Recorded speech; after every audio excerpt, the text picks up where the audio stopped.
વાત કરીશું એક મહત્વના સમાચાર વિશે। મહત્વપૂર્ણ સમાચાર સામે આવી રહ્યા છે, તેના પર નજર કરીએ। બનાસ ડેરીની નિયામક મંડળની ચૂંટણીને લઈને અપડેટ સામે આવી રહી છે, તેના પર નજર કરીશું। રાધનપુર બેઠક પરથી શંકર ચૌધરી બિનહરીફ ચૂંટાયા છે। રાધનપુર બેઠક પરથી શંકર ચૌધરી બિનહરીફ ચૂંટાયા છે। ચૂંટણી માટે ફોર્મ ભરવાનો છેલ્લો દિવસ છે। બનાસ ડેરીની નિયામક મંડળની ચૂંટણી અંગે અપડેટ સામે આવી રહી છે। શંકર ચૌધરી નિમાયા હોવાની માહિતી સામે આવી રહી છે। આજ અંગે વધુ વાત કરીશું। સંવાદદાતા અલ્કેશ ઓનલાઈન પર જોડાયા છે। અલ્કેશ, અપડેટ જણાવશો। અત્યારે હાલ બનાસકાંઠામાં આવેલી બનાસ ડેરી છે એની નિયામક મંડળની ચૂંટણી યોજાવાની હતી, ત્યારે આજે ફોર્મ ભરવાનો છેલ્લો દિવસ હતો।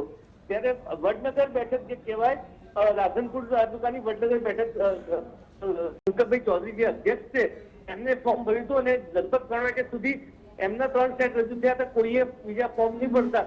આખરે જે મામલતદાર હતા એમને મામલતદારે એમને બિનહરીફ જાહેર કર્યા અને અત્યારે હાલ પાલનપુર